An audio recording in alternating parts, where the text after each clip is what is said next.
압도적 재미 매불쇼.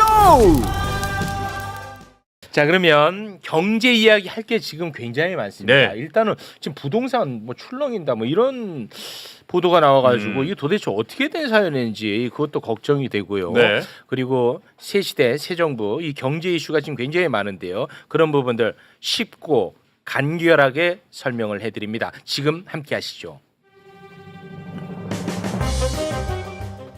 경제 박시동 평론가 어서 오십시오. 네, 안녕하세요. 박시동입니다. 네, 네, 고맙습니다. 자, 그리고 부동산 전문가이자 주식 전문가 이광수 소장님 어서 오십시오. 예, 안녕하세요. 네, 안녕하세요. 반갑습니다. 자, 오늘 다룰 내용 굉장히 많은데 어떤 부분부터 한번 달려가 볼까요? 부동산 먼저. 일단 부동산 얘기를 좀 드리고 네, 하는데요. 이거 뭐예요? 이거 어떻게 된 거예요, 이거? 최근에 일부 지역, 서울의 일부 지역의 아파트 가격이 굉장히 폭등하는 수준으로 상승하고 있습니다. 네, 그래서 잠깐 그래프를 보여드리면 5월 한 달 동안 서울 아파트의 가격 상승률이 지수 기준으로 해서 0.54% 상승하고 있는데요. 그러니까 이건 주간 그래프긴 하지만 어쨌든 빠른 속도로 지금 올라오고 있는 겁니다. 근데 흐름을 전체적으로 보시면 지난해 상반기 때 가격이 많이 올랐잖아요. 그러면서 작년에 이제 지난해 하반기 때부터 이제 안정세를 보이다가 오세훈 시장이 토어제라고 그래서 네. 토지거래 허가 구역을 강남 3구에 갑자기 해제합니다. 예. 그러면서 3월에 갑자기 2, 3월에 아파트 가격이 폭등했죠. 예. 그 다음에 이제 재지정 됐잖아요. 네. 그러면서 이제 가격이 다시 좀 안정화 추세에 있다가 최근에 가격이 굉장히 빠르게 상승하고 있는 상황입니다. 이게 왜 그런 거예요? 일단 가격이 오르는 이유는 두 가지로 저희가 판단하고 있는데요. 첫 번째는 뭐냐면 수요가 증가하고 있습니다. 그러니까 수요가. 가격이 오르는 거죠. 예, 예. 근데 여기서 짚어봐야 될 게 뭐냐면 수요가 어떻게 증가하냐면 가계의 부채가 증가하면서 다시 늘어나고 있는 거예요. 그래서 네. 두 번째 그래프 보시면 이게 굉장히 그러니까 잘 보셔야 되는 그래프인데 윤석열 정부가 집값이 떨어질 때요. 네. 2022년도에 집값이 크게 하락할 때 예. 부동산 대출로 집값을 다시 올리기 시작합니다. 네. 그러면서 막대 그래프가 이제 증가하잖아요. 예. 근데 왜 이런 현상이 일어났냐면 이때 부동산 규제를 대폭 완화해 주려고 그랬는데 국회가 막고 있었지 않습니까? 그러다 보니까 유일하게 부동산 가격을 올리기 위한 정책이 대출 규제 완화밖에 없었던 거예요. 네네. 그래서 사실 대출 규제 완화를 대폭적으로 해주면서 대출이 증가하고 가격이 다시 올랐죠.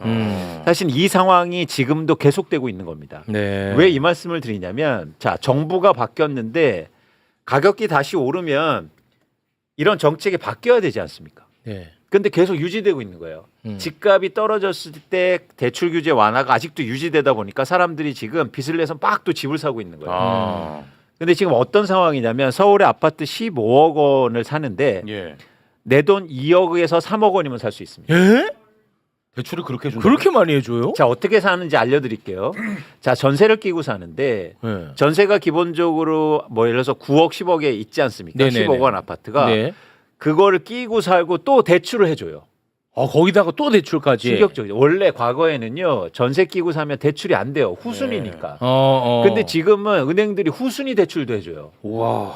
그러니까 완전 이 대출 시장이 방만하게 운영되다 보니까 집을 사는 사람들이 갑자기 확 증가하고 있는 거죠. 그러니까 어떻게 집값이 안 오르는 거예요. 그러니까 지금 우리가 정부가 바뀌었지만 대통령만 바뀐 거예요. 네. 공무원들 하나도 안 바뀌었어요. 그렇죠. 그러니까 이런 정책들이 계속 유지되고 있는 거예요. 그렇죠. 그래서 집값에 또 빠르게 오르는 또 하나의 원인이 되고 있다. 하나의 원인이 되고 있다. 네. 이겁니다. 그리고 두 번째는 뭐냐면 이렇게 수요가 증가하는데 공급도 감소하고 있습니다. 공급은 또 감소되고 있어요. 네. 이 세 번째 그래프를 보시면 집값을 결정하는 공급은 집을 갖고 있는 사람들이 시장에 내놓는 매물이에요. 매물. 당연히 그렇겠죠. 그렇지. 왜냐하면 내가 아파트를 시장에 가서 갈아 샀는데 뭐냐면 내가 사는 아파트는 누군가 갖고 있는 아파트잖아요. 그럼 누군가 갖고 있는 아파트를 시장에 많이 내놓으면 공급이 증가하는 거고 매물을 걷어들이면 공급이 감소하는 거죠. 네네. 근데 이 그래프를 잘 보시면 서울의 아파트의 매도 물량이 9만 5천 건이 3월에 넘었다가 최근에 7만 7천 건으로 거의 18% 이상 감소하고 있습니다. 그럼 오를 거라는 걸 기대한다는 거네. 그렇죠. 근데 여기서 우리가 꼭 문제 지적을 해보고 싶어요. 뭐냐면 왜 그러면 집을 갖고 있는 사람들은 다시 매물을 걷어들이고 예를 들어서 집값 상승에 기대감을 많이 갖게 됐느냐? 음. 저는 사실은 새로운 정부의 공약에 문제가 있다고 판단하는 겁니다. 뭐예요? 첫 번째는 어떤 부동산 공약을 내세웠냐면 세금으로 집값을 안 잡겠다고 한 거예요. 그 얘기를 강조했죠. 그러다 보니까 집을 고가 주택을 갖고 있거나 다주택자나 이제 세금 걱정이 없어진 거예요. 세금 정책은 쓰지 않겠다 그랬습니다. 그러니까 팔 이유가 없는 거죠. 두 번째는 뭐냐면 자 집값이 상승하는 원인을 공급이 부족해서라고 집은 거예요. 그러면 서울에서 공급을 증가시키기 위해서는 당연히 재건축 규제 완화를 해줘서 재건축을 해서 공급을 해야 된다고 한 거예요. 그것도 공약에도 포함됐고 그러면 예를 들어서 서울의 아파트 중에서 거의 30% 40%가 노후 아파트입니다. 네. 그런데 재건축을 규제 완화해줘서 한다고 하니까 어떻게 합니까? 안 팔죠. 그렇죠. 네. 그러면서 매물이 급속하게 감소하는 거예요. 재건축에 대한 기대감. 그렇죠. 다음 장 한번 보실까요? 서울은 18%가 감소했지만 이 강남구의 아파트 매도 물량입니다. 강남구의 아파트 물량은 8,000건에서 5,000건으로 37%가 감소해요. 더 많이 감소하죠. 네. 고가 주택일수록 더 안 파는 거예요. 그러니까 고가 주택이 지금 빠르게 상승하는 거예요. 여의도의 한 아파트는 최근에 한 달 동안 11억 원이 호가가 오릅니다. 와. 자, 우리가 이 얘기를 꼭 해야 돼요, 지금. 왜냐하면 트라우마가 있지. 전 요즘 잠이 안 와요. 트라우마가 있지 않습니까? 예. 집값이 오르면 진보 정부가 그동안 어떻게 됐습니까? 그러면은 그 집권 못 해요. 이 상태로 지금 방치되면 집값 폭등으로 이어질 거예요. 근데 지금 아무 대책이 없어요. 왜냐하면 공무원이 안 바뀌었어요. 공무원이 그대로고. 그러니까 똑같은 얘기만 하고 있다고요. 지금 가장 많이 하는 얘기가 또 뭔지 아십니까? 집값이 오르니까 또 공급해줘야 된대. 그래서 재건축 규제 완화 또 해줘야 된대요. 그러면 더 안 팔게 될 거예요.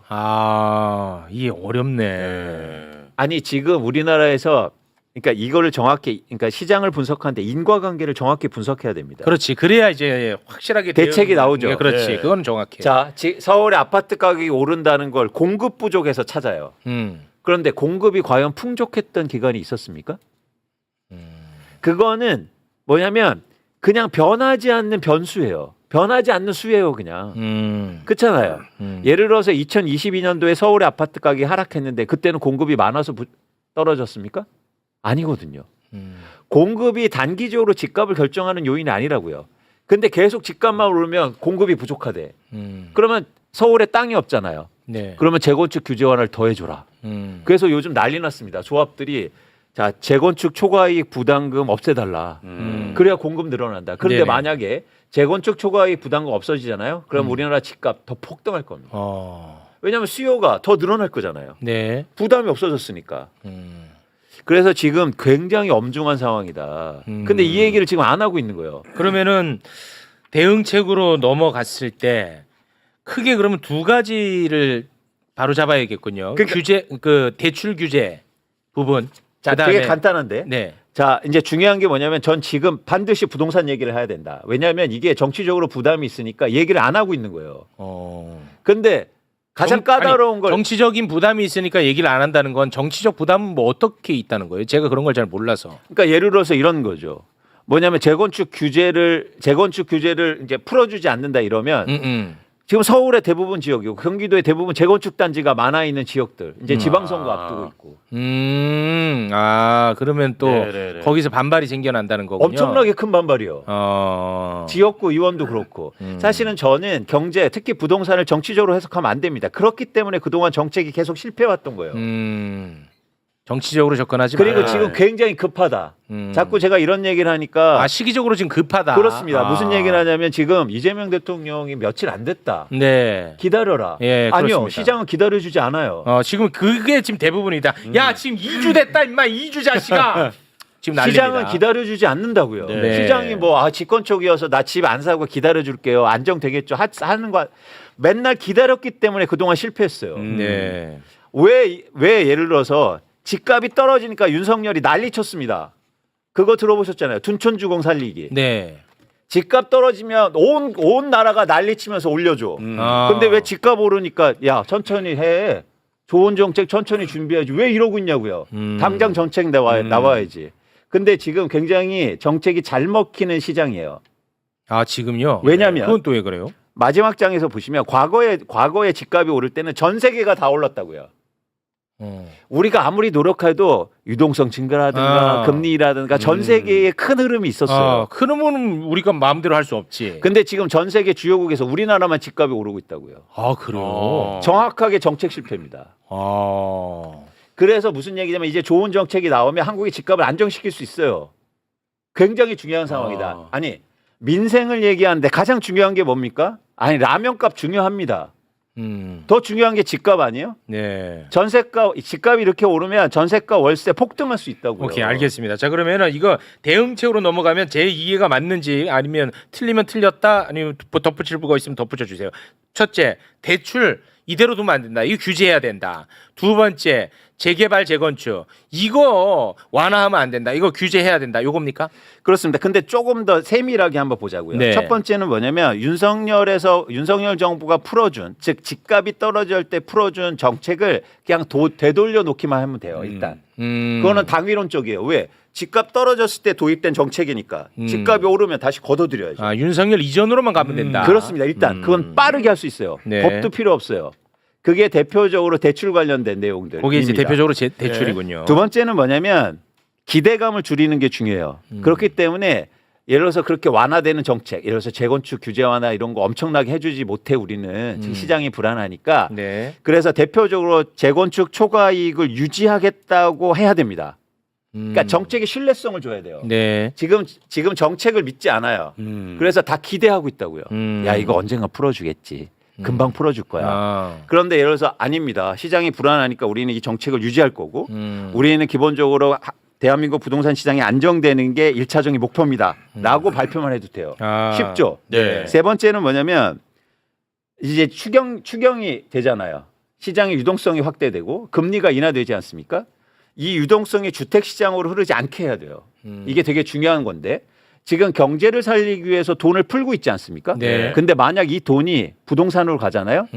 그러면 경제도 못 살고 그냥 그렇지. 자산 가격만 오르는 거예요. 그럼 우리나라 진짜 제가 망합니다 이러다가. 그거는 그 이재명 대통령의 철학과 아주 밀접한 이야기입니다. 그렇죠. 이 돈이 유동성이 부동산으로 가는 것보다 주식시장 이렇게 그 생산될 수 있는 곳으로 가는 것이 훨씬 중요하다라는 얘기를 수없이 얘기했습니다. 근데 제가 말씀드리자 말만 해서는 안 된다. 지금 정책이 필요하다. 정책이 필요하다. 그러면 그렇게 유동성이 못 오르도록 해야죠. 그런데 네. 지금 정부는 어떤 얘기를 하고 있냐면 자 주식시장이 좋아지면 당연히 안 가. 아닙니다. 그거는 시간이 필요해요. 네. 무슨 얘기냐면 주식과 예를 들어서 주식시장이 좋으면 야 사람들이 부동산 안 가겠지. 예. 아니요. 주식하고 부동산은 엄연히 큰 차이가 있어요. 뭐냐면 주식은 투자 자산이지만 부동산은 투자가 가능할 뿐만 아니라 사용할 수도 있어요. 사용할 수 있지. 그리고 필수재란 말이에요. 그렇지. 게임이 안 돼요. 부동산이 더 달콤하다 이거죠. 그렇습니다. 네. 그래서 이 차단 장치가 필요해요. 대표적으로 뭐냐면 다주택자한테 대출해주면 안 돼요. 다주택자. 그렇지. 다주택자 지금은 해주고 있다고요. 그리고 아까 지금 해줘요? 그렇습니다. 이거 왜 해줘? 나는 말도 이해를 안 되죠. 못하겠어. 말도 안 되죠. 그거 왜 해줘? 그죠? 그 다음에 심지어 아까처럼 전세를 끼고 갭 투자하는데 또 네네네. 대출해줘요. 이런 거 다 막아야 된다. 그러니까 이거는 당위론적이에요. 그러네. 그래서 이 유동성이 흘러가지 않도록 해야 된다.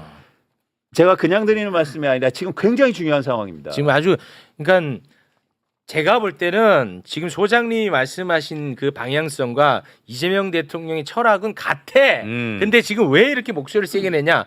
지금 속도가 중요하다는 거예요. 급하다. 근데 근데 이제 그 댓글에서는 속도를- 야 임마 2주 됐다 이 자식아 2주. 이제 요겁니다. 그 속도를 지금 기존에 안 바뀐 공무원들이 맡고 있어요. 제대로 보고를 안 해. 네 무슨 네. 말씀인지 네. 알겠습니다. 네. 네. 그래서 그냥 드리는 말씀이 아니고 정말로 한국의 경제를 얘기하고 그리고 부동산 시장 안정을 위해서는 지금이 절대절명의 시기다. 반드시 뭔가 해야 된다. 네. 라는 그리고 말씀을 꼭 드리고 싶어요. 정책이 아주 잘 먹히는 시장이다. 맞습니다. 예. 맞습니다. 알겠습니다. 굉장히 효과적으로 미칠 거예요. 지금 왜냐하면 한국의 주식시장이 이제 3천을 앞두고 있잖아요. 네. 왜 오를 것 같으세요? 기대감이죠. 정책이 잘 먹혀서요. 잘 먹힙니다. 지금은 정책이 잘 먹히는 잘 시기예요. 먹혀 네. 지금. 그렇기 때문에 정책을 잘 만들면 굉장히 빠르게 부동산 시장 안정시킬 거예요. 네. 아이 좋습니다. 2주 됐다 이 자식아. 예, 그런 대다수가 그런데. 아니 시장은 2주를 기다려주지 기다려줍니다. 않는다고요. 지금 아주 알겠습니다. 팽팽합니다. 지금 양쪽이 2주 됐다 이 자식아. 시장을 기다려주지 않는다. 이 팽팽합니다. 그 정도는 뭐 급하다는 얘기겠죠. 예, 고맙습니다. 자, 그러면 또 이제 박시동 평론가가 준비한 네. 경제 이슈 넘어가 보겠습니다. 시간이 많지 않은 관계로 뭐부터 할까요? 급한 거 네. 아니 본인이 생각할 때 네네네. 중요한 거. 이게 더 중요하다는 것부터. 알겠습니다. 네. 그 최근에 이제 원화 스테이블 코인이란 이 용어가 엄청 화제가 되고 많이 있어요. 많이 예. 나오던데. 그래서 일단 그게 도대체 뭐고 왜 지금 화제가 되고 있나? 네. 이걸 앞으로 우리는 어떻게 봐야 되나? 예. 이렇게 한번 말씀드려보겠습니다. 이거 한번 배웠는데 원화 스테이블 코인 나오는 배웠어요? 순간 아니 뭐 이게 느낌만 배웠는데 나 모르겠어, 사실. 바로 그냥 돌아가거든요 시선이. 네. 요거 4초는 제가 한 적이 있어요. 여기 와서 CBDC. 아 CBDC는 했잖아. 했죠. 예. 4초쯤 된다. CBDC 예. 했잖아. 예. 일단은 스테이블 코인을 먼저 아셔야 돼요. 스테이블 코인. 테이블. 코인은 우리가 알고 있는 그 가상화폐 코인이죠. 예. 예. 블록체인 기술을 만든 가상화폐 코인. 앞에 스테이블이 붙잖아요. 스테이블. 안정적이야. 안정적인이라는 거예요. 근데 뭐가 안정적이라는 거예요? 뭐가? 이게 이제 중요하죠. 코인 뭐 아무리 우리가 투자해서 많이 돈 벌었다고 그래도 하루에 뭐 30%씩 위로 아래로 빠지니까 이 변동성 이거 가지고 이거 거의 뭐 현기증 날 지경이다. 예. 라고 해서 높은 변동성을 불안하다고 느끼시는 분들이 많고요. 네. 또는 내가 코인을 투자했는데 뭐 한 1, 2등 하는 코인 정도를 빼고 나머지들은 아니 발행자가 어느 날 보니까 파산해 있고 어느 날 보니까 맞아. 상장 폐지돼 있고 맞아요. 예. 이거 믿고 여전히 거래할 수 있는 거야? 나 불안함 이거 커버할 수 있는 거야? 이런 측면에서 파산도 안 할 수 있고 늘 고정적인 가치가 좀 담보될 수 있는 그런 거 없어? 코인 중에?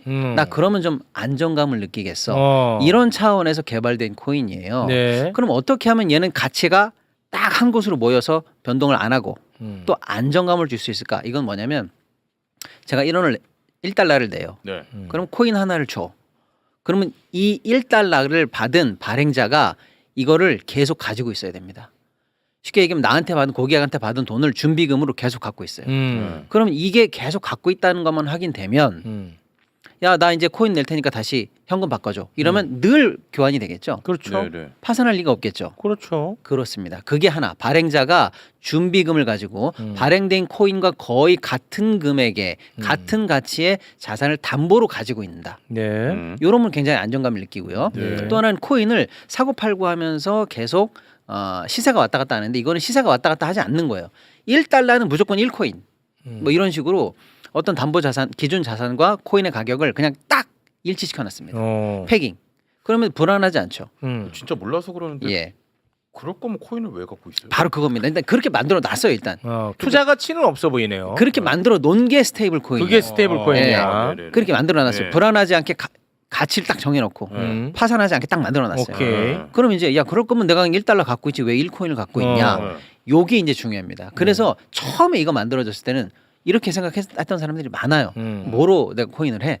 사고 팔고 해서 돈 벌려고 한 거지. 네. 근데 이제 생각해보니 생각지도 못했던 유용성이 폭발하게 됩니다. 뭐냐? 우리가 현실 세계에 있는 이 우리가 듣고 보고 맛보고 돈으로 느끼면서 할 수 있는 거를 현실 세계라고 하고 예. 가상 자산의 세계로 딱 넘어간 세계가 따로 있다고 한번 생각해 볼게요. 국경을 넘듯이 이쪽 세계에서 저쪽 세계로 딱 넘어가. 그럼 코인 세계가 유지되는 가장 본질적인 어떤 가치가 뭔지 아세요? 익명성이에요. 익명성. 그럼 제가 예를 들어서 예. 쉽게 말하면 1억 넣고 비트코인을 했는데 1억 4천만 원이 됐어. 돈 벌었죠. 한번 들어갈 때 코인으로 바뀌는 순간 저는 익명성의 세계에 들어갔습니다. 근데 이제 내가 팔았지. 그래 딱 해서 다시 1억 4천만 원을 현찰로 받고 내 계좌에 다시 1억 4천만 원이 들어와. 다시 현실 세계에 나왔죠. 네. 이 순간 내가 4천만 원이 올라간 게 드러나죠. 그렇죠. 이 정도의 노출조차 없는 세계 없어? 라고 생각하는 사람은 어쩔 수 없이 한 번 내가 가상 이 화폐 세계에 들어갈 때 빼고 거기에 들어간 이상 그 안에서 안 나오고 싶은 거예요. 요- 익명성이 영원히 있었으면 좋겠어. 그럴 수 있지. 예. 슈퍼리치들 예를 들어서 뭐 후진국의 좀 이상한 자금들 또는 뭐 중국이라든지 아무튼 당국과 뭔가 좀 껄끄러운 사람들 네. 또 시작해서 우리 보통 사람들도 가상 세계에 들어간 다음에 다시 나오고 싶지 않은 분들이 많아요. 그럴 수 있겠죠. 네, 지금 네. 김건희 씨가 지금 계속 복구가 왔네요. 그렇죠. 네. 네. 그럼 보세요. 내가 비트코인 하나 샀어. 돈이 네. 올랐어요. 그래, 그럼 내가 이제 이걸로 다른 코인을 사야지라고 하는 사이에 내 코인이 또 내리고 다른 코인이 또 올라가고 또 내려가고 또 올라가고 등등등 해서 코인 가상 세계 안에서 이게 자산 이동할 때 어마어마한 변동성에 노출돼 있잖아요. 그러니까 나는 사고 팔고는 딴 거, 투자는 딴 걸로 하되 이 가상 세계 안에서 지금 달러처럼 기준값으로 딱 멈추지 않는 하나의 준거 자산이 있었으면 좋겠어라는 생각을 하게 된 겁니다. 즉 처음에 가상 세계, 현실 세계에서 가상 세계로 들어간 다음에 네. 나오지 않기 위해서는 무언가 그 안에서입니다. 그 안에서 화폐처럼 믿을 수 있는 자산이 하나 필요한 거고 그게 가치 변동이 없었으면 좋겠어.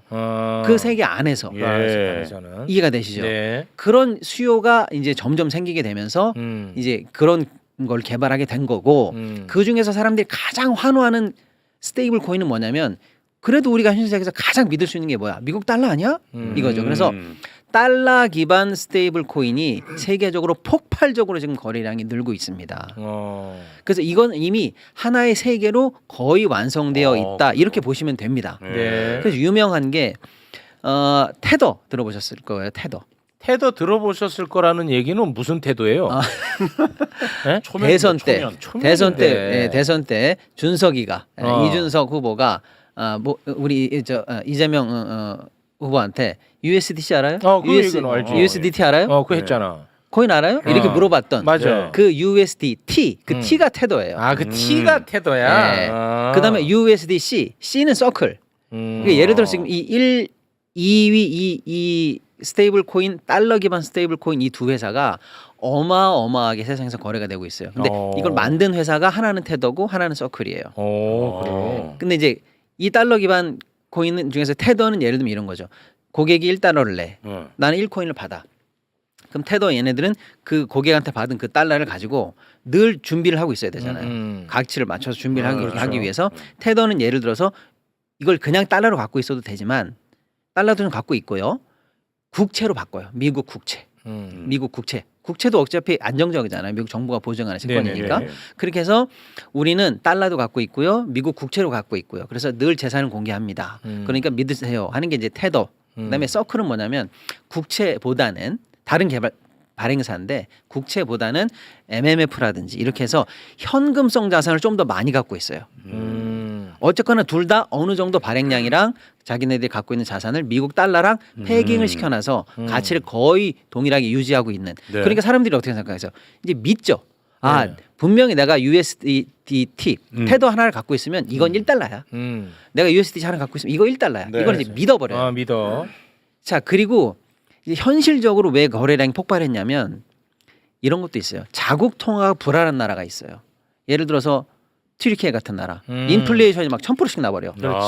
그럼 내가 오늘 열심히 일해가지고 받은 이 자국 통화 월급이 내일이면 휴지조각이 돼. 맞아요. 네. 그러면 오늘 즉시 달러로 바꾸고 싶어해. 네. 그렇죠. 그렇죠. 안정적으로 네. 유지하고 싶어요. 그래서 자국의 이 화폐가 등락폭이 너무 심해서 불안하거나 인플레가 심한 나라에 있는 사람들은 달러로 바꾸고 싶어한다. 또는 정치적으로 불안해. 미얀마처럼 늘 쿠데타가 나가지고 그렇죠. 송금도 안 되고 어떻게 될지 몰라. 그러면 차라리 내가 달러로 바꾸고 싶어해. 자, 그런 사람들이 달러로만 바꾸면 되는데 달러를 구하기가 어려워요. 달러로 바꿔줄 수 있는 환전상을 찾으러 40km를 가야 돼. 오케이. 가면은 수수료가 엄청 커. 그걸 가지고 출국을 하면은 또 계좌 동결이 돼. 복잡하죠. 뭔지 알겠다. 그래서 그냥 그 나라에서는 이 달러 기반은 코인을 확 사버려. 그러네. 그러면 달러 환전상을 찾을 필요도 없고 달러 환전 은행을 찾을 필요도 없고 그냥 출국만 하면 다른 나라에서 그 코인을 그대로 쓰면 돼. 그러네. 좋네. 예, 이런 어떤 효용성과 편리성 또는 익명성 거래의 어떤 이런 것들을 담보하기 위해서 스테이블 코인이 달러 기반의 스테이블 코인 1등, 2등이 어마어마하게 현재 폭증해 있는 상황입니다. 여기까지가 상식이에요. 네. 여기까지 상식. 좋아. 이걸 몰랐으면 상식이 아직 없는 거예요. 여기까지 좋아 이제 상식이 있는 사람. 내가 상식적인 사람이야. 나도 그렇지. 이제 됐죠. 이제부터 근데 상식적인 사람. 왜 갑자기 우리 시장에서 이게 화두가 됐냐? 관심 있으면 그냥 미국 가서 사시면 되지. 지금도 USDT 사면 되는데 가만히 생각해 보니까 야 스테이블 코인을 지금 달러 기반으로 해서 지금 이렇게 만드는 게 유행이야? 그러면 원화 기반으로 만들면 안 돼? 1달러 줄 테니까 1코인 줘 말고 쉽게 말하면 이제 1,000원 줄 테니까 1코인 줘. 100원 줄 테니까 1코인 줘. 좋다. 이거 만들면 안 돼? 좋아. 그래 우리 그거 한번 만들어 보자. 그렇지. 라고 해서 원화를 베이스로 한 스테이블 코인을 만들자라는 논의가 당연히 따라왔겠죠. 왔는데 네. 그동안은 한국은행이 어쩌면 논의의 중심에 있었어요. 뭐 빨리 하자 말자 이런 게 아니라 그냥 논의의 중심. 왜냐하면 예를 들어 1,000원을 주고 1코인을 받아? 그럼 이 1코인은 1,000원이랑 비슷하잖아요. 그럼 한국은행 입장에서 볼 때 내가 중앙은행을 했어. 화폐량을 관리하고 또 인플레이션도 관리해야 되고 환율 전쟁도 해야 되는데 내 수중 안에서 우리나라 통화가 관리돼야 되는데 가만히 있어봐. 1코인이랑 1,000원이랑 똑같아? 그럼 저거 화폐 아니야. 준 화폐성을 띠고 있네. 새로운 화폐가 그거 생겨. 내가 관리해야지. 그것도 내 관리가 안에 들어와야지라고 해서 한국은행은 원화 스테이블 코인 시장을 싫어하는 건 아닙니다. 우리도 합니다. 다만 준 화폐이기 때문에 내 수중 안에서 단계적으로 안정감 있게 시장을 관리해가면서 조금씩 열어갈게요. 요렇게 논의가 그동안 진행돼 왔는데 그럴 수 있겠다. 이재명 정부 출범하자마자 네. 민주당에서 법안 발의를 합니다. 뭘? 법안 발의를 하는데 네. 기존의 한국은행이 바라보던 이거는 준 화폐입니다라고 했던 그 안정감이 중요하다라고 했던 그 시선이 아니라 아니야 이거는 그냥 코인일 뿐이야. 그러니까 우리는 코인으로 접근해라고 하면서 한국은행이 갖고 있었던 관리하려고 했던 허들을 다 낮춰버린 법안이 나왔어요. 예를 들어서 코인을 발행하는 발행자가 내가 코인 발행하고 파산하면 안 되잖아요. 그럼 스테이블이 깨지는 거잖아요. 그래서 이 사람의 자본금이 중요하단 말이에요. 믿을 수 있는 사람, 돈 많은 사람이 해야 되는데 네. 민주당 법안 발의에 따르면 자본금이 10억이에요. 10억이면 나도 만들 수 있겠네. 나도 하나 쓱 만들어 봐야겠네. 그렇죠. 허들이 엄청 낮아진 거예요. 그리고 돈 없어? 꿔줄게. 신용등록까지도 가능하게. 한국은행이 단계적으로 안정감 있게 가져가려고 했던 시장 디자인과는 전혀 다른 디자인의 다른 접근법이 나온 거죠. 이건 그냥 코인이에요. 뭘 이렇게 어렵게 하세요. 빨리빨리 합시다. 지금 달러 코인 날아가는 거 안 보여? 원화 코인 생태계 빨리 만들려면 허들 낮춰서 민간업자들 빨리 참여하게 만들고 각종 핀테크 기업들 참여하게 만들어서 우리 시장 빨리 만듭시다라는 법안이 지금 나왔어요. 그러니까 뭐야 이거. 소수의 관이 주도된 시장이 아니라 이제는 민간이 참여해서 당장 내일 모레 조만간 뭐 한두 달이면 우리도 이제 원화 스테이블 시장이 열리는 거야. 이렇게 시장이 놀래버린 게 이래서 지금 화제가 된 거예요. 그러니까 원화 스테이블 코인을 놓고 안정감이냐 화폐냐를 바라보는 하나의 시선과 이건 코인이야. 그리고 생태계가 중요해라고 하는 약간 금융적, 경제적 측면에서 바라보는 이 시선. 이게 지금 현재 파워게임에 들어갔습니다. 그러면 그 법안 발의되고 네. 코인 가격이 또 엄청 올랐겠네. 코인 가격이요? 아니 네. 아직 코인 원화 스테이블 코인 그냥 다른 코인들. 다른 코인들? 관련 없나 그거는? 아 코인을 나도 또 사야 되나 싶어가지고 이 코인 시대가 왔네. 그런 이제 말씀드려요. 그러면 이제 만약에 민주당 법안대로 속도감 있게 이제 사람들은 거기에 방점을 찍는 거죠. 지금 네. 정책 관련해서 현재 시장이 제일 관심이 많을 때라고 좀 전에 얘기했잖아요. 그러니까 이것도 민주당발 정책이고 어쩌면 이재명 표 정책 아니야? 그럼 이게 힘을 놓고 빨리 가겠네. 그렇겠지. 그러면 방금 최후 앵커님 말씀처럼 그러면 다른 코인이 값이 오르나? 이렇게 보는 시선도 있지만 이 생태계에 참여하는 업체들이 누구야? 거기가 오르겠네라고 생각할 수 있잖아요. 예를 들어서 아까 저희가 USDC라고 했던 서클 있죠. 서클 업체가 인기 있다고 했잖아요. 여기가 좀 전에 상장을 했거든요. 상장할 때 불과 열흘도 안 됐어요. 며칠 안 됐어요. 31불로 시작했는데 지금 얼마게요? 200불이에요. 8배 넘게 주가가 7배 넘게 주가가 뛰었어요. 와. 그러니까 우리나라 원화 스테이블 코인도 누가 발행하고 그 발행자 옆에 또 어떻게 결제하고 또 누가 참여하고 하는 이 생태계가 딱 완성되면 여기에 참여하는 업체들은 누가 될까? 그게 이제 핵심이네. 거기에 이제 시장은 또 관심을 갖고 또 하나는 뭐냐면 근데 달러 기반한 스테이블 코인은 국제적으로 통용될 가능성이 많아요. 달러가 기축 통화니까 그거랑 똑같은 코인이 나오면 달러의 안정성 더하기 코인의 익명성과 편리성을 다 가지니까 그렇지. 세계적으로 활용될 것 같잖아요. 그럴 수 있어. 근데 원화 코인 만들면 누가 쓰겠어? 이런 생각을 할 수 있잖아요. 그럴 수 있지. 그러니까 이 생태계를 넓히는 다양한 정책이 또 필요할 거 아니에요. 네. 예를 들면 이런 거죠. 우리나라가 제일 인기 있는 게 뭐예요? K-팝 같은 거. 그럼 예를 들어서 전 세계 있는 K-팝 팬들이 뭐 예를 들면 뭐 BTS나 이런 사람들의 굿즈나 이런 걸 살 때 또는 뭐 그분들의 그 뭐 어떤 그 한정된 자산 같은 거, 사진 같은 거 요새 엔티브 이런 거 많이 하잖아요. 그런 거 살 때 원화 코인으로 결제하게 만들면 우리도 활용도 높아지지 않을까? 이런 생각할 수 있죠. 또 국내에 들어와서 수입을 얻는 많은 외국인 노동자들이 그거 원화로 받아서 달러로 또 환전해가지고 수수료 내고 자국은행으로 보내고 몇 달 있다 결제 받느니 차라리 원화 코인으로 줘요. 그러면 차라리 원화를 직접 받는 것보다 나은데? 이럴 수 있잖아요. 네. 그렇게 해서 코인 시장이 열려가면 어떤 생태계가 열릴까? 여기에 이제 또 시장은 관심을 갖고 있는 거죠. 몇 개만 알려주세요. 카카오 같은 데가 하지 않겠어? 그래서 주목받는 맞아? 게 카카오페이입니다. 진짜로? 페이. 야, 내가 감각이 있네. 이따가 또 이 방송 보고 카카오페이 사자 뭐 이런 건 아닌데 그러니까. 맞습니다. 왜? 와, 그래? 코인은 내 코인 관련한 어떤 월렛 지갑에 들어 있을 거 아닙니까? 그럼 내가 이 물을 샀어요. 그럼 내가 원화 코인으로 결제하고 싶어. 이 결제망이 열려야 될 거 아니에요. 코인과 현물을 결제하는 그렇지, 망. 그렇지. 망이 있어요. 이거는 쉽게 말하면 페이 시장입니다. 페이 시장 관련해서는 아까 얘기한 그 카카오가 앞서가고 있기도 하고 네이버도 있고. 네이버 페이 등등 어쨌거나 그래서 이 페이 시장이라든지 이 결제망을 꼭 결합시켜버리면. 결합시킬 때 누가 과연 수혜를 볼 것인가 뭐 이런 어떤 그래서 이 생태계가 어떻게 완성될지 지금 민간이 재빠르게 지금 아이디어를 굴리고 그래. 야 지금 민주당이 한단다 우리 시장이 열린단다 그래서 이 생태계에서 우리 어떻게 참여할까 이렇게 지금 시장이 그래서 뜨거워지고 있는 상황입니다. 아니 그러면은 이제 쉽게 얘기하면은 그 아주 그냥 이제 거칠게 표현하면 네. 한국은행이 네. 가상 시장에서는 민간으로 넘어간다 이렇게도 볼 수 있는 거잖아요. 그럴 수 있죠. 그래서 한국은행이 염려하는 건 그거예요. 와, 화폐는 만들었는데 거의 화폐가 한쪽으로 이제 그 화폐를 내고 코인을 받잖아요. 그럼 그 화폐는 어디가 있어요?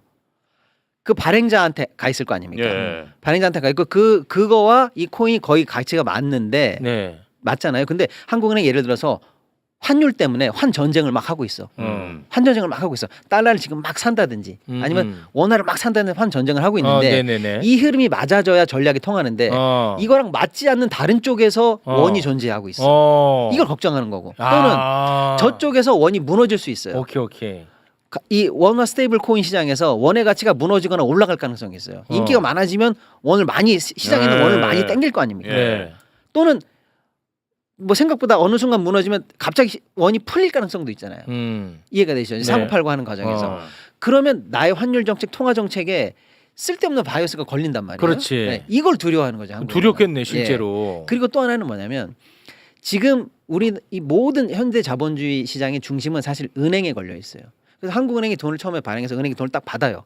그거 가지고 은행이 신용을 창출하면서 돈을 유통시키는 게 자본주의의 그야말로 그냥 그게 자본주의예요. 그게. 네네네. 그런데 지금은 우리가 돈을 받아서 은행에 맡기질 않고 그냥 코인으로 바꿔버리면 은행 입장에서는 주요한 수익원이라든지 현재 확보하고 있는 여러 역할들이 축소될 가능성이 있어요. 그러면 시스템이 전혀 다른 시스템으로 우리가 넘어갈 가능성도 배제할 수 없어요. 우리가 상상할 수 없는 걸어가 보지 않은 길일 수 있는 그럴 거예요. 수도 있겠네. 그거 조심해야 된다. 그래서 우리는 천천히 가자는 게 한국은행 입장이고 그건 당신들이 화폐라고 생각하니까 계속 규제하고 안정적으로 가려고 그러는 거고 그냥 코인입니다. 그리고 전 세계가 이 시장으로 달려가는데 생태계를 구성해서 또 다른 한국의 산업이 하나 될 수 있는 거고 이게 K금융에 어쩌면 시발이 돼서 이게 원화 시장, 아니 달러 시장은 미국이 잡고 있지만 그 이외에 다른 통화를 기반으로 한 스테이블 코인 시장에서 한국이 모델이 돼서 모델을 수출할 수도 있고 우리 할 일 많아요. 열린 마음으로 이 시장을 보십시오. 이 시선이 지금 현재 파워게임이 들어갔다 이렇게 보면 되겠습니다. 와 이거는 진짜 엄청난 변화가 될 수도 있는 너무 중요한 나중에 이슈네. 뭐 월급 같은 것도 코인으로 받게 되고 뭐 이러겠네요. 그럴 수 있는 거죠. 코인으로 주세요. 이럴 수 있는 거죠. 알겠습니다. 그러니까 이게 이런 지점에서 제가 문제 제기를 좀 하고 싶다는 거. 그러니까 좋다 나쁘다를 떠나서 네. 지금 예를 들어서 대표 발의하고 막 스테이블 코인하고 상법 개정하고 굉장히 빠른 속도로 뭔가 개혁이 네네네. 이루어지지 않습니까? 네. 근데 왜 부동산은요? 진짜. 왜 부동산은 관심 없냐고. 웃을 일 아니야. 지금 심각하게 말씀드리는 심각하게 거예요. 말씀하시는 겁니다. 대한민국의 가계 자산에서 80%가 부동산이고요. 맞아요. 지금 중산층의 대부분이 부동산이 올라서 다 울고 계시다고요. 좋아요. 스테이블 코인 이런 거 다 좋아요. 네. 그런데 왜 부동산은 아무 정책이 없어요? 그렇지. 제가 이 의원들한테 다 얘기했어요. 부동산 가격 오르면 어떻게 할 거냐고. 근데 아무 대책이 없어.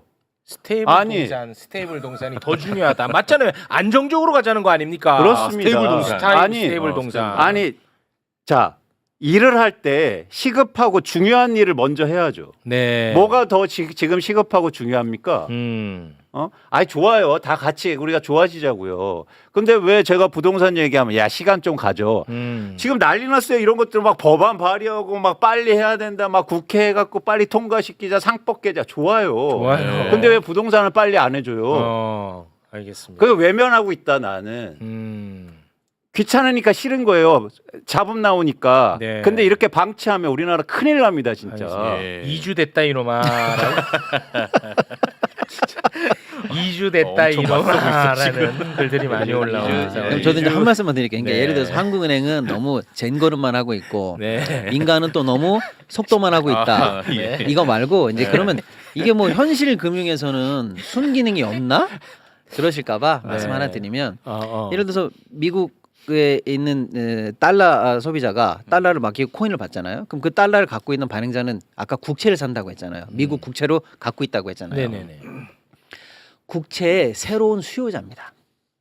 그러니까 미국 국채 시장에서 새로운 수급을 담당해서 국채의 안정성을 보장해줘요. 그럴 수도 있겠네 또. 이게 숨기는 게. 그럼 미국 입장에서는 왜 스테이블 코인을 내버려 두냐?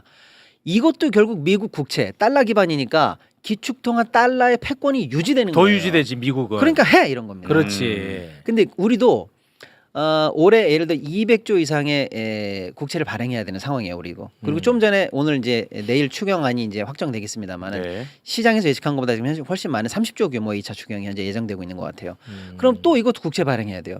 우리 국채 누가 사요? 그동안에 기관이 사고 해외에 팔고 이랬습니다. 네. 근데 이제 만약에 워낙 스테이블 코인 시장이 생기면 네. 그 발행자가 원을 우리나라 국채랑 패깅시키면 국채를 살 수 있잖아요. 그렇지. 이런 순기능도 가능하다. 그럴 수도 있다. 그러니까 이 생태계가 굉장히 복잡합니다. 파생되는 이야기가 너무 많아. 너무 많죠. 네, 이거는. 네. 근데 부동산은 부동산은 2주 됐다 이놈아. 2주 됐다 이놈아. 지금 그러니까 정말요. 제가 그냥 드리는 말씀이 아니에요. 네. 아시잖아요. 왜 부동산 때문에 우리가 정권을 네, 맞습니다. 아니 윤석열이 왜 대통령 됐습니까? 도대체 알겠습니다. 부동산 때문에 된 거 아니에요? 뭐 여러 가지 이유가 있죠. 2주 때문에 된 거요? 진짜 아니에요. 가장 커요. 왜 그걸 잊었어요? 네, 알겠습니다. 와, 진짜 이 대통령이 쉽지가 않아. 아, 그러니까. 쉽지가 않아. 나는 네. 분명히 말씀드리지만 저는 대통령 시켜줘도 안 합니다. 진짜. 오늘 방송 전에 나한테 묻더라고. 너 하면 시켜주면 할 거냐고. 자기는 절대 안 하겠대. 이거 왜 묻나? 근데 미리 그건 없죠. 뭐 음주, 음주 이런 없어요, 거, 뭐 저는. 마약, 음주 마약 없어요. 탈세, 탈세 없어요. 여성 문제 없죠. 여성 문제가 여기에 좀 하나가 좀 있을 수 있는데. 그게 왜 있어? 저는 뭐 군 문제 없죠. 네. 세금 문제 아들 없죠. 증여 없다. 아들 아들 증여 증여 없죠. 없지. 그리고 상속 받은 것도 없죠. 증여할 것도 없죠. 논문 표절 같은 거 없고. 논문 쓴 적이 없죠. 네, 학벌 자체가 없죠. 학벌로 할 게 없어. 학벌 없고. 논문 쓴 학벌이 아니니까. 아예 없잖아. 논문 쓴 학벌 자체가 아니니까 그거 하나 없죠. 네, 뭐 걸릴 게 없어. 다주택자 깔끔하네. 다주택자 다주택자. 아니고 다주택자 아니고. 무주택자. 무주택자. 네, 무주택자. 뭐 상속 이런 거. 상속 없다고 몇 번 얘기해. 주가 조작 안 했고. 주가 조작 안 했죠. 어, 왜냐면 주가 주식 안 지금 깡통됐죠. 깡통됐죠. 네. 네. 거의 휴지인데 어떻게 조작해? 휴지입니다. 여자 문제만 주가 그거 조작 하는 거잖아. 주가 조작해도 통장에 마이너스 크면요 조사 안 해요. 걸릴 게 맞아. 없어요. 예, 음주 한 번도 없습니다. 음주 아예 없죠. 갑질 의혹은 좀 있을 수 있겠다. 증언들이 또 못 막네. 터져 나오면 이거. 증언들이 여기 왜 생생하게 증언 정작가 왜 증인들이 나갔나 뭐 이런 거 있으니까. 하면 이거 갑질도 요새 좀 이슈 되죠. 정승기 이런 애들이 말을 바꾸면은 문제가 말을 생기는데 바꾸죠. 지금 현재 스탠스로는 저 같은 사람 없다. 정말 너무 감사한 분이다. 지금도 그 스탠스인데 이것도 나중에 말 바꿔버리면 걔는 어디서 돈 정석기 받고 작가님. 돈 받고 말 바꿀 수 있거든 걔가. 네네네. 갑자기 보수 유튜버에 출연해가지고 최욱의 실체. 그러니까 그게 돈이 되면 돈이 되면 그게 돈이 돈이 되면. 되면. 근데 지금까지는 얘는 거의 저 같은 저는 완전 걔한테 간디야 그냥. 프란치스코야. 네. 지금 하는 얘기 들어보면. 네. 심지어 다시 받아주신다면서요. 그러니까 지금 난립니다. 지금도 카톡으로 계속 와요. 진짜 나가 보니까 더 감사합니다. 지금. 근데 또 나중에 말 바꾸면 이거 방법 없잖아 이거는. 나중에 돈 되면 씨. 알겠습니다. 자 오늘은 여기서 마무리 짓겠습니다. 2주 아닙니다. 2주도 길다. 네, 2주도 엄청 새로운 길다. 슬로건입니다. 2주도 길다. 새로운 슬로건이에요. 시장은 이제 길어요. 시장은 기다려주지 않는다. 시장 기다려주지 않는다. 2주도 길다. 2주도 길다. 실제로 지금 이 상황이 진짜 심각합니다. 예, 우리 광수혁신당 2주도 길다. 고맙습니다. 자, 두 분과는 여기서 인사 나누겠습니다. 두 분 대단히 고맙습니다. 감사합니다.